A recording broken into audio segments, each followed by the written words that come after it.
Hi hello வணக்கம், welcome back to Tilak's Mani YouTube channel. இந்த பதிவில் வந்து நம்ம என்ன பார்க்க போகிறோம்னு பார்த்தீங்கன்னா, இந்த மார்கழி மாதத்தில் வந்து ஒரு சில விஷயங்கள் வந்து செய்யக்கூடாததுன்னு இருக்குது. அந்த விஷயங்கள் என்னென்னு சொல்லிட்டு பார்க்க போகிறோம். அதனால் கண்டிப்பாக இந்த வீடியோ உங்கள் எல்லாத்துக்குமே ரொம்ப யூஸ்ஃபுல்லாக இருக்கும். கண்டிப்பாக சப்ஸ்கிரைப் பண்ணிட்டு பாருங்கள். வாங்க இப்போ நம்ம வீடியோக்குள்ளே போகலாம். பொதுவாகவே வந்து சில மாதங்களில் வந்து சில விஷயங்கள் வந்து செய்யக்கூடாதுன்னு சொல்லிட்டு பெரியவங்க வந்து சொல்லியிருக்காங்க.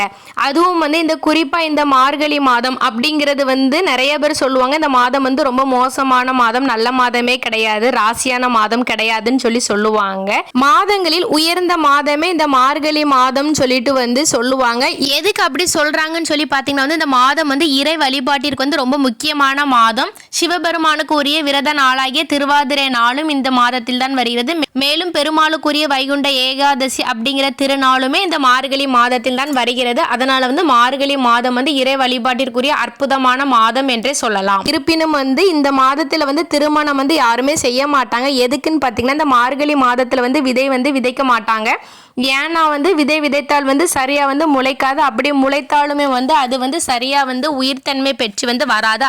அதனால தான் அதிகமாகவே வந்து இந்த மார்கழி மாதத்தில் வந்து திருமணம் வந்து யாருமே செய்ய மாட்டார்கள்.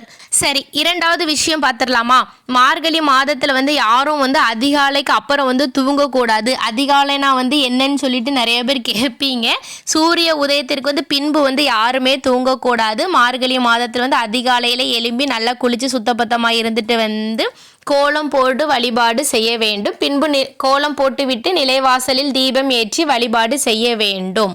இரவில் வந்து எக்காரணத்தை கொண்டு யாருமே வந்து கோலம் போடக்கூடாது. பகலில் வந்து கோலம் போடுறதுக்கு வந்து மாற்றப்பட்டு வந்து ராத்திரியே கோலம் போட்டுடுறீங்க நிறைய பேர். ஆனால் அதனால் வந்து யாருமே வந்து அந்த தவறை வந்து செய்து விடாதீர்கள். கண்டிப்பாக எக்காரணத்தை கொண்டும் இரவில் கோலம் போடக்கூடாது. அதிகாலையில் மட்டுமே கோலம் போட வேண்டும். சரி, அடுத்து பார்த்தீங்கன்னா வந்து இந்த மார்கழி மாதம் முழுவதுமே வந்து நிறைய பேர் வந்து நிலைவாசலில் வந்து விளக்கேற்றி வழிபாடு செய்வார்கள். இந்த விளக்கு வந்து எவ்வளோ நேரம் வந்து எரிய வேண்டும் என்று பார்த்தீங்கன்னா வந்து அந்த அகல் விளக்கில் வந்து நீங்கள் வந்து முழுக்க வந்து எண்ணெய் ஊற்றி வைத்து விளக்கு ஏற்றுங்க.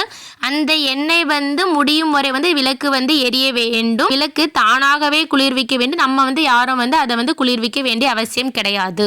நிலைவாசலில் வந்து எந்த நேரத்தில் விளக்கு ஏற்றணும்னு சொல்லி பார்த்தீங்கன்னா வந்து சரியாக வந்து பிரம்ம முகூர்த்த நேரத்தில் வந்து விளக்கேற்றுங்கள். அந்த காலை வந்து 4 மணி முதல் 6 மணி வரைக்குள்ள வந்து நீங்கள் வந்து விளக்கேற்றி வழிபாடு செய்யுங்கள். மார்கழி மாதத்திலிருந்து முதல் தேதியிலிருந்து கடைசி தேதி வரைக்கும் வந்து விடாமல் வந்து தீபம் ஏற்றுங்கள். பெண்கள் வந்து மாதவிடாய் காலத்தில் வந்து என்ன பண்ணலாம்னு சொல்லி கேட்டிங்கன்னா வந்து வீட்டில் வந்து கணவர்கள் இல்லைனா குழந்தைகள் யாராவது இருப்பாங்களா பெரியவர்கள், அவர்களிடம் சொல்லி கூட நீங்கள் வந்து விளக்கேற்றி வழிபாடு செய்யலாம். ஆனால் வந்து எக்காரணத்தை கொண்டு வந்து இடையில் வந்து விட்டு விடாதீர்கள். இவ்வாறு நாம் இந்த மார்கழி மாதம் முழுவதும் வந்து காலையில் எழும்பி விளக்கேற்றி வழிபாடு செய்வதால் வந்து நமக்கு வந்து பல கோடி மடங்கு பலன்கள் வந்து நம்மை வந்து சேரும். மேலும் பார்த்தீங்கன்னா இந்த மார்கழி மாதத்தில் வந்து பல கோவில்களில் வந்து பஜனை நடக்கும். முடிந்தவர்கள் பஜனையில் கலந்து பாடல்கள் பாடுங்கள், ரொம்பவே நல்லது. பக்திக்குரிய மாதமான இந்த மார்கழி மாதத்தில் தான் வந்து வைகுண்ட ஏகாதசிங்கிற அற்புதமான திருநாளும் ஆருத்ரா தரிசனம் என்கிற அற்புதமான நாளும் வந்து இந்த மாதத்தில் வந்து அமைகிறது.